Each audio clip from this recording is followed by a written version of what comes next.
kiire juhend alustajale, kuidas teha noodigraafika programmis Musescore lihtne noodike koos tekstiga, laulutekstiga.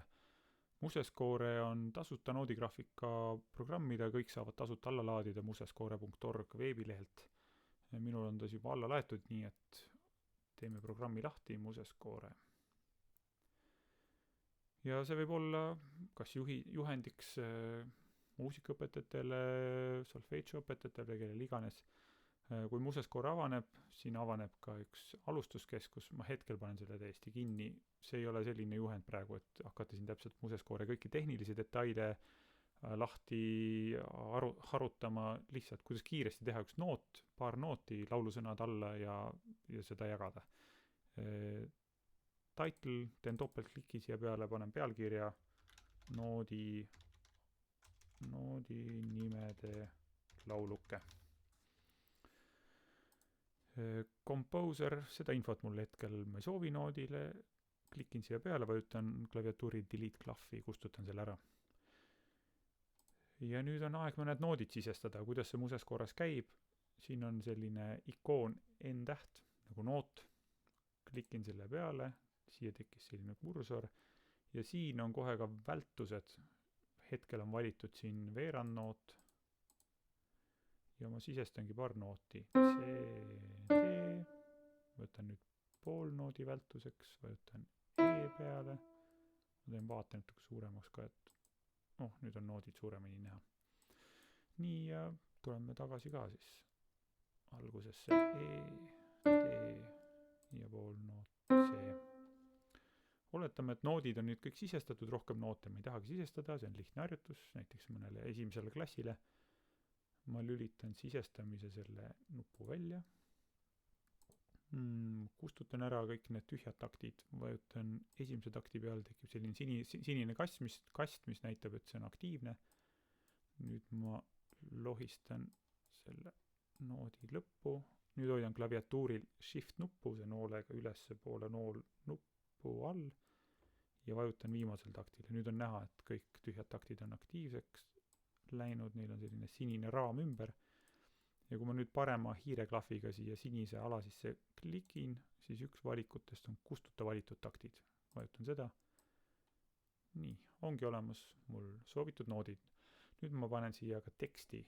Selleks ma võtan lisa, tekst ja lähen siia, siin on sõnad. Valin selle. Okei. Mul ei olnud midagi valitud. Ma valin esimese noodi. Vajutasin siia peale, klikkisin, nüüd on sinine ja teen sama asja uuesti. Lisa, tekst ja sõnad. Nii, ilmus siia selline kastike. Nüüd ma võin klaviatuuri peal hakata sõnu trükkima. Näiteks paneme siia noodi nimed C. Nüüd vajutan klaviatuuril tühikut. Kursor hüppas järgmise noodi juurde. Nüüd ma trükin siia D. Vajutan jälle tühikut.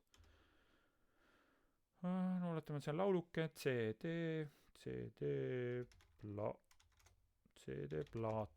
Vajutan jälle tühikut. CD plaat, näiteks Poolamaalt. Panen kriips, kriips, maalt. Nii, meie noodi näide on valmis. Aeg on see salvestada, võtan siit ülevalt fail, salvesta. Valin töölaud, salvesta. Töölauale tekkis Musescore fail. Nüüd ma võin seda saata meiliga või see on väga väike fail mahu mõttes. Ja kõik, kellel on Musescore olemas, kõik saavad selle tegelikult tasuta alla laadida musescore.org. Saavad selle kodus lahti teha, saavad selle käima panna, muuta seda kui vaja, lisada noote.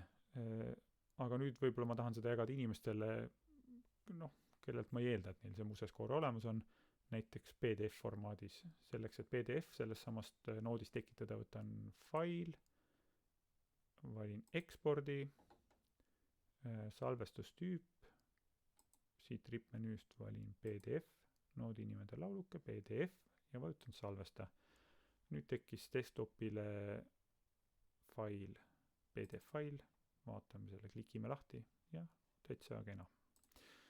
ilus näeb välja. Nii, ja nüüd ma võib-olla tahan ka helinäidet sellest samast harjutusest. Võtan fail, ekspordi, valin salvestustüüp siit alt MP3 salvesta. See eksportimine võtab tavaliselt natukene aega. Nii, siia tekkis mingi kastike. Ootame kannatlikult. Ja nüüd vist eksportis ära. Mul tekkis siia fail, MP3. Klikime selle peale, kuulame, kas see töötab. CD-plaat Poolamaalt ongi valmis. Niimoodi see käibki. Ei midagi keerulist. Tänan kuulamast.